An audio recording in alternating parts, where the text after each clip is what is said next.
Hi, I'm Caitlin. So I've been asked to tell you a little bit about my story. It's not a long story. There's just a lot that happened. So when I was about 15, almost 16, I got sick. I had been on a trip with a bunch of kids from my church, and we were canoeing along the Yuma River in Arizona. And when I got back, I started not feeling good, and over the course of a few months, I ended up losing the ability to walk. And I was in the hospital for almost a month, and I almost didn't make it out. But luckily I did.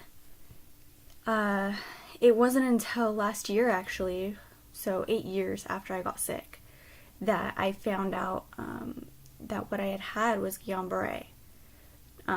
You might have heard a little bit about it in the news last year, the year before, about Zika for mosquitoes causing Guillain-Barré.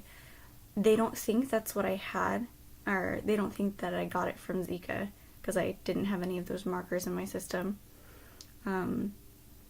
But I got a new neurologist this last year, and he had actually been a doctor in Arizona during the time I got sick all those years ago, and he said that that was running rampant through the area where we had been. So it was nice to finally get some closure, because for the last 8.5 years I've been having to go tell people that I got sick and I didn't know what it was, and whatever I had nearly killed me. So it was nice to finally get that closure. But the virus itself, however horrible and scary it was, it didn't compare to all of the side effects that it left me with. So over the course of me getting sick, I had scoliosis, which is when your spine is curved, so instead of being straight, it's curved one way or the other. And it had been like a 5-degree curve, like 5 or 10-degree curve before I got sick. And over about 3 months, it went from a little slight curve to a really big curve. So it shot up by like 40 degrees, so it went to like a 52 degree curve, which is pretty big. And instead of your spine being straight, it had rotated. So basically where the normal back of your spine was almost in the front facing my stomach. So I had to go in and have surgery for that. And that was kind of scary. I mean, I was only 16, 17, about 17, and still in high school, and I'm having to go in for this giant back surgery. When we were figuring out that this virus had caused this, it was also evident that I had been having a lot of nerve problems as well. So another side effect from the virus was something called RSD, reflex sympathetic dystrophy, or disorder, depending on what doctor you're talking to. And basically what happens is your nerves are overstimulated. So, you stub your toe and you feel pain and you say, ow. Well, what happens is the nerve signal is traveling from your toe to your brain, and it's telling your brain that there's pain here, and then it goes away because the pain is gone, or your body compensates for it and it notices it as a normal thing. So what happens with RSD is that your nerve signals turn on for pain and they don't turn off. So when I first got it, I had it in my right leg, and it was so bad that I ended up having to be wheelchair bound. And the pain is not something I would wish on my worst enemy. It's absolutely horrendous. I mean, it hurt to have like a pair of sweats on to have a light blanket on top of my leg, it just killed me. The pain was so bad. It's basically, the kind of pain that I had was, if you can imagine the feeling of your leg being set on fire and then somebody stabbing at it with a big knife and poking you with a bunch of needles, that's pretty much what it felt like all the time. And anytime something touched it or bumped it, or even like if I was in the car and the car next to me had their stereo and the bass was up, I would be in tears and screaming from the pain. So that kind of takes a toll on you. It wears you out just from having to deal with the pain all the time. But I didn't stop going to school. I still went to school, and I was in my junior year by that time. And I ended up going out to LA to see a orthopedic surgeon. And he's the one who told me what I had, and he said that we can try nerve blocks, and if that doesn't work, there's other things that we can do. So I ended up, for about half a year, driving to LA 2 or 3 times a week, probably about 2 times for nerve blocks, and maybe another time for just doctor's appointments. So that also took a lot of energy, and my mom was amazing. She drove me to every appointment. She stayed there, and it was a lot for our family. And it was hard to keep up with school, but I had really great teachers and a great support system with my family, and they were just absolutely amazing.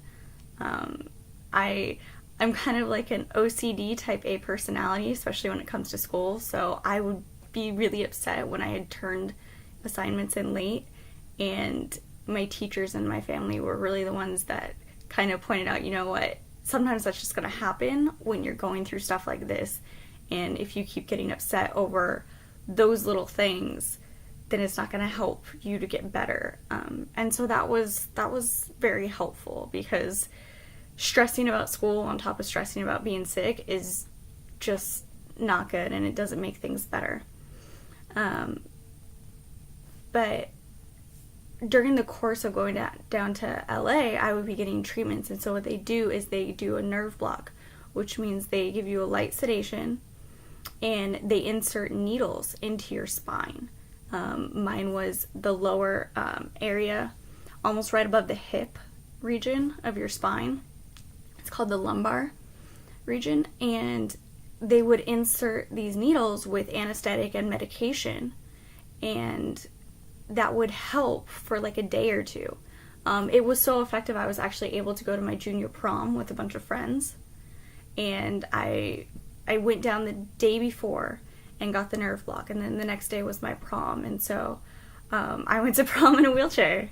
But I didn't want to have to miss the high school experience. I didn't want to have to miss being with my friends and doing things, and my family and my doctors and my teachers and my friends were just absolutely amazing.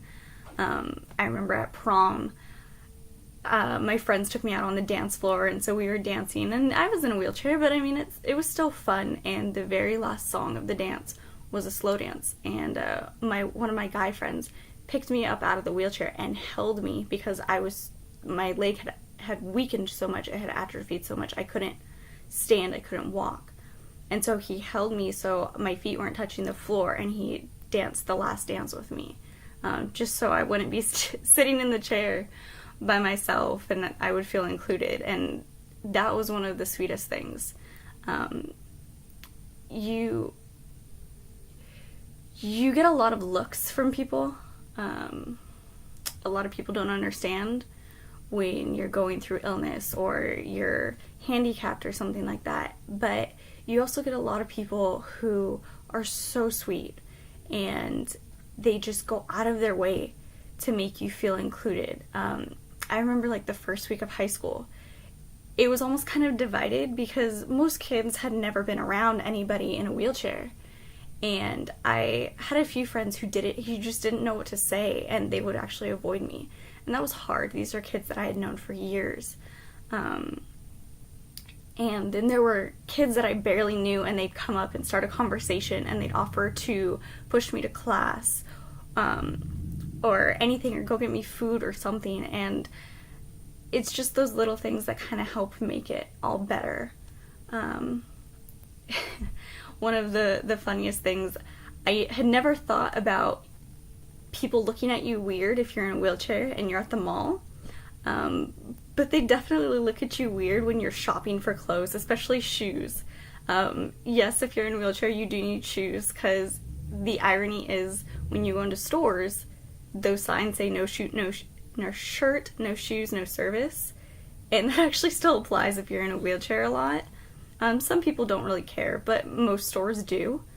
And so you need shoes. And I went shopping for shoes one time, and the sales lady just looked at me like I was this crazy person. And they were like, why do you need shoes if you can't use them? And that was kind of hurtful. But, I mean, there are sad stories like that, or upsetting stories like that, but then there's also great stories. I mean, if I was out and I was just with guys, or I was on a date, and I needed help getting to the restroom, or managing through the stalls in the restroom, or something like that, or a dressing room or something, there was always somebody there that would just step up.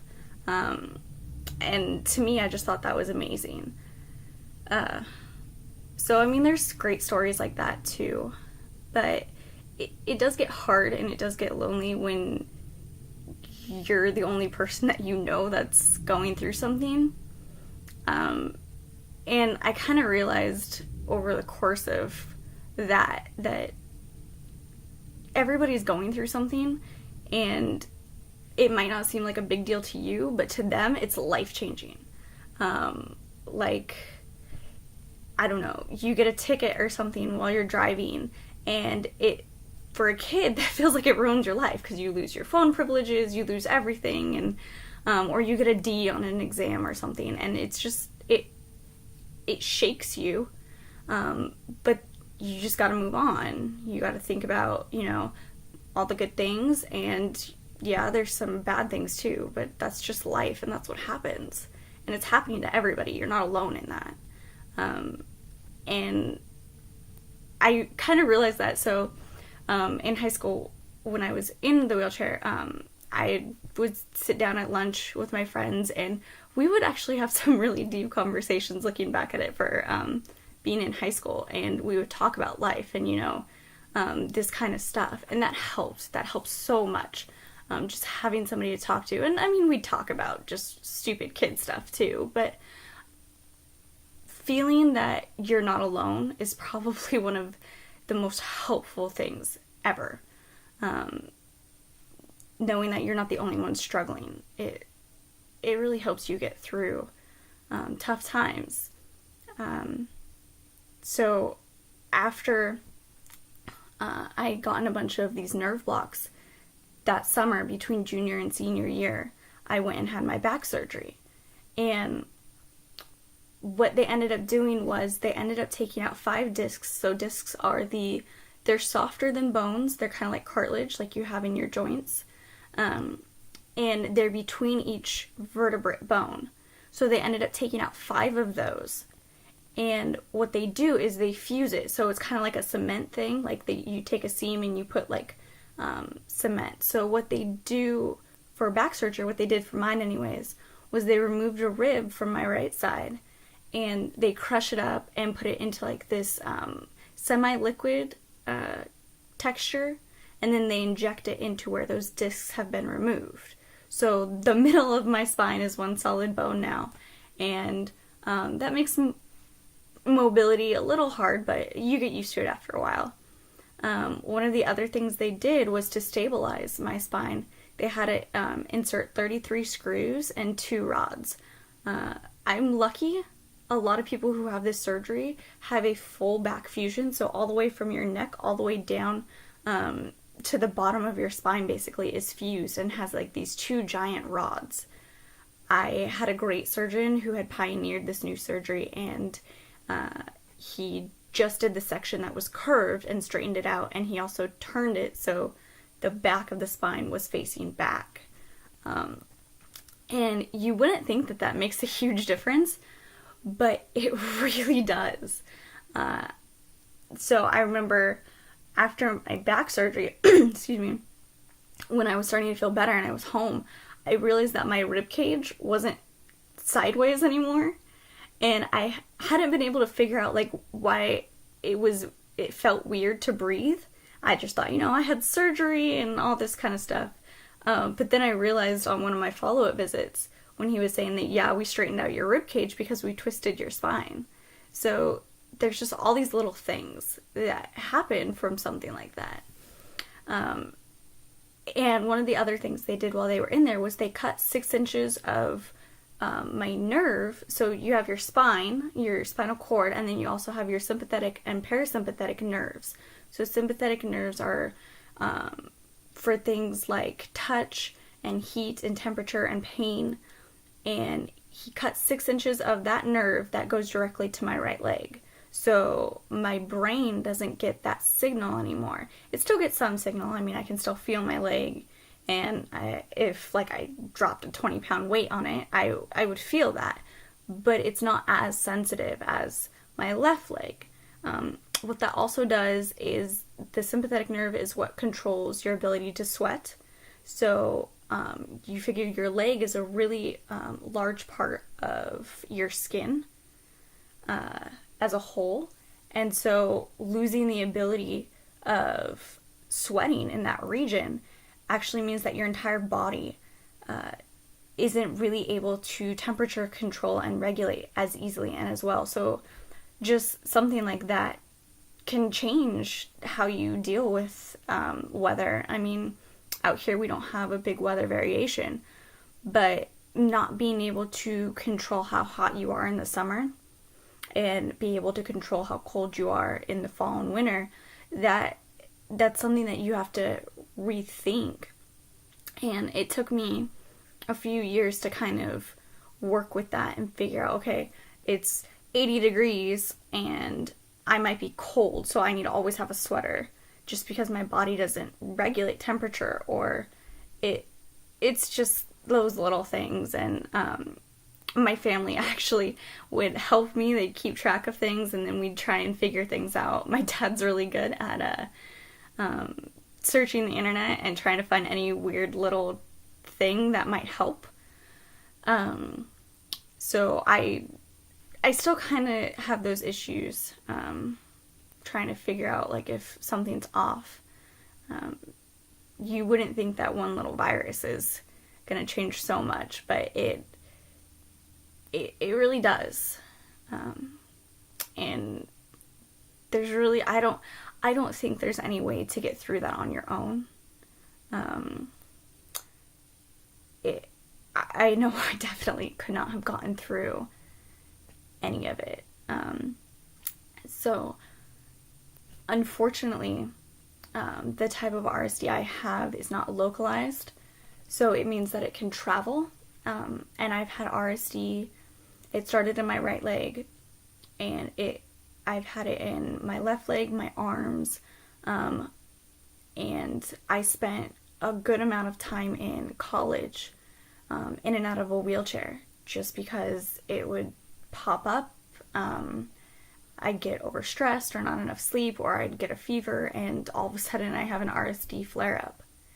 And that was hard, because just when you feel like you're getting well and you're getting over something, it's like you get hit and you get knocked down and you gotta start all over from scratch. And so that was hard, especially since I was never a sick person growing up. I wasn't a sick kid. I was really active. I played sports. I was a huge soccer player. I played that from the time I was 5 until I got 6, so about 11 years. And I loved it. And that's something that I've never been able to go back and do, and I probably won't be. And that took a long time to kind of come to terms with that. But things happen, and what you plan for yourself doesn't always work out. So when I was a senior in high school, I actually ended up losing my sight because the RSD attacked my optic nerve. And so what happened was, with all the irritation from the nerves being overstimulated, it caused swelling in my brain around the optic nerve. And so for pretty much my whole senior year of high school and the first 2 years of college I had no sight. Towards the end of my second year, I started getting a little bit of sight back, but it was basically if you close your eyes and you can't see anything, but you can still tell if there's a light on. That was the amount of vision that I had for about 2.5, 3 years. And that's a huge change.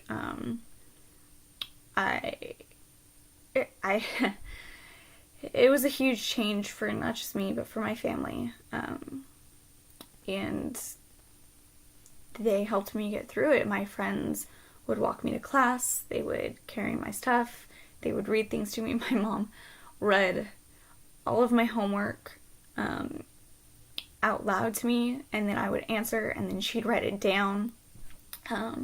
Whenever I had term papers in class, I would sit there and I would tell her, and she would type. And I'm not sure about you guys, but if you've ever seen your parents type, it's not necessarily the fastest, but bless her heart, she would sit there for hours as I would talk to her about what I wanted her to put down. We'd be up late doing homework, and she would stay up with me. And I mean, I definitely would not have graduated high school, let alone college, without her. She would drive me to everything. If I wanted to go to the movies, and I know that sounds really weird, like a blind person going to the movies, but I mean, you can still hear it, and you just get to go and have fun with your friends. But I mean, if I wanted to go to the movies, she would drive me there, and or if we wanted to go shopping or go somewhere, she would drive me, and if it was too far from our house, she would just sit in the parking lot and wait. I would tell her a lot, like, come join us. I mean, my mom is awesome, and all my friends basically think of her as their second mom, so it's not like anybody would have minded if she came, but she understood that, you know, you're in high school and you need some time with your friends, especially when you're going through really bad struggles. So, I mean, she would sit there and wait for me, and I mean, when I would get upset and I'd start crying and I'd break down, or I'd get just mad at everything, and I mean, I took so much out on my parents. It's I mean, that's what you do, and that's not an excuse, but when you're struggling with things and you're upset about how life is going, you tend to take it out on the people closest to you, the people you love the most. And me being an only child, that was my parents, and my mom was the one around. My dad was working, so my mom is a stay-at-home mom, and she was at home all the time with me and taking me to appointments, and so she really is the one who got the brunt of my frustration and my anger and my sadness, and that's not fair, but she was just amazing, and I know she was going through all of that with a broken heart because I'm her little girl and I was sick, and there was nothing they could do to fix it. So sorry. As you can see, it's been a lot of years, but it's still it's not something that you ever just get over. And I don't think I'll ever get over it, but it gets better with time. And yeah. So I ended up graduating high school, and my whole family was there, all my friends.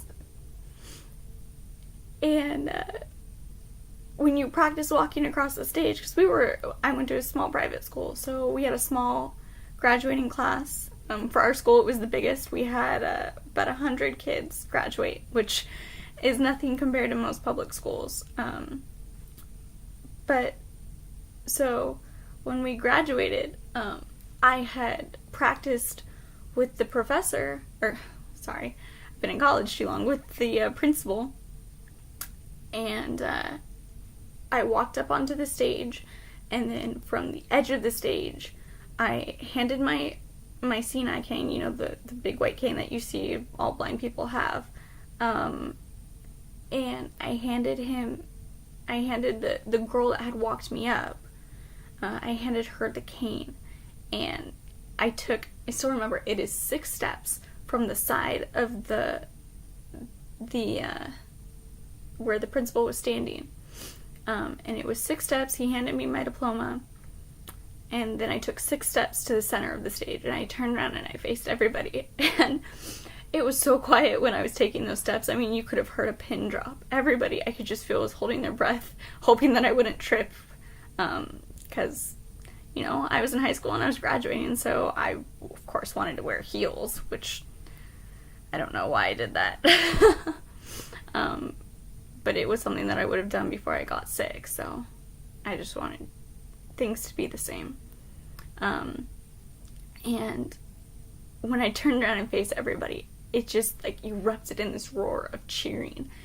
And so they took a picture of me by myself, and then, like, half the class ran down and gave me a giant hug and took more pictures with me. And then, I mean, there were so many people there, I was practically carried back to the bleachers where everybody was standing after they got their diplomas.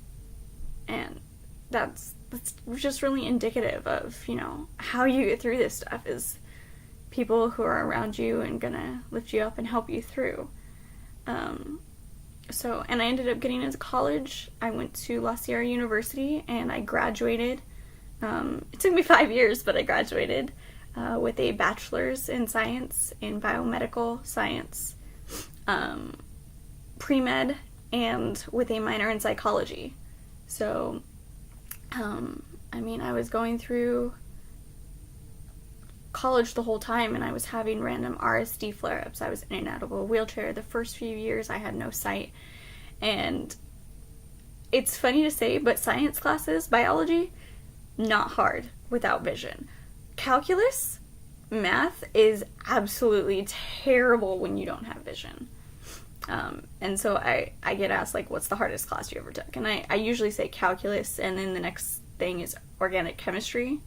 And it's not that I felt that it was extremely hard. It was just, when you don't have vision, those classes are just such a pain and so hard to take.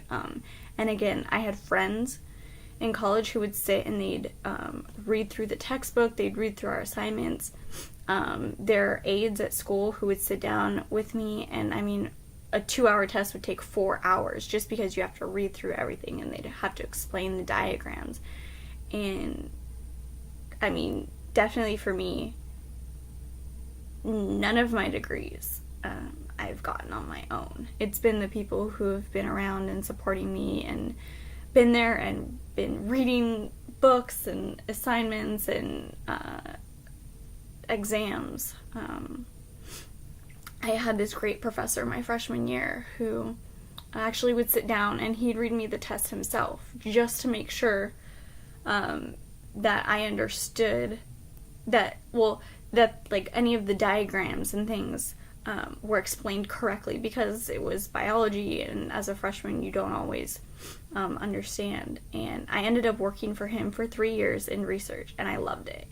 And it was actually probably, he always said it was the cleanest his lab ever was, because I would get around by feel on all the counters. So we had to make sure all the time that the counters were cleared, that there was nothing sharp, there was nothing sticky or dirty or anything toxic, because we did work with a few toxic things. And it was just a lot of fun. And I met some great people working in that lab, and I mean, I'm still friends with a few of them to this day. And so I graduated college, and I had my sight back, and actually the president of the university pointed that out. I got when I graduated, I got the Dean's Award for biology for the College of Arts and Science. And so they talked about that during the ceremony, and the president talked about everything that I had gone through to get there.